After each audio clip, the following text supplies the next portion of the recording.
છોકરા ઘંટી ચાટે અને પારકાને આંટો આ કહેવત તાપી જિલ્લાને લાગુ પડે છે કારણ કે અહીં ઉકાઈ ડેમ આવેલો હોવા છતાં પણ 50%થી વધુ ખેડૂતો સિંચાઈના પાણી માટે ટળવળે છે। અહીં મોટાભાગના ખેડૂતો ચોમાસુ ખેતી પર નિર્ભર છે, પણ આ વખતે શરૂઆતમાં સારો વરસાદ થતાં ખેડૂતોએ ડાંગરની વાવણી તો કરી, પણ બાદમાં વરસાદ ન આવતા પાક નિષ્ફળ જવાની ભીતિ સર્જાય છે। ત્યારે ખેડૂતો આશા રાખી રહ્યા છે કે વરસાદ સારો વરસે અને ખેતીમાં સારું ઉત્પાદન મળે। છેલ્લા આ વખતે તાપી જિલ્લામાં વરસાદ થોડો મોડો આવ્યો, પણ છેલ્લા 4-5 દિવસથી વરસાદ સારો વરસી રહ્યો છે।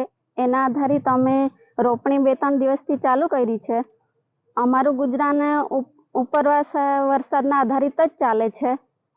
મેં એવી આશા રાખું છું કે વરસાદ સારો વરસે અને પાક સારો રહે એવી આશા રાખું છું।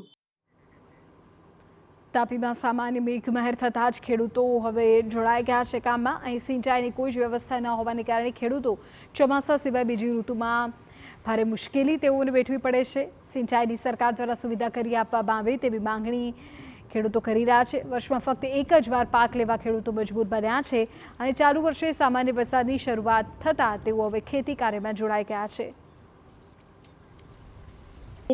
તાપી જિલ્લામાં વરસાદ ઓછો હોવાથી અમારી રોપણી મોડી પડી છે અને વરસાદ આવશે તો અમારી રોપણી પૂરી થશે એવી અમે આશા રાખીએ છીએ। કેટલા દિવસથી વરસાદ ચાલુ છે?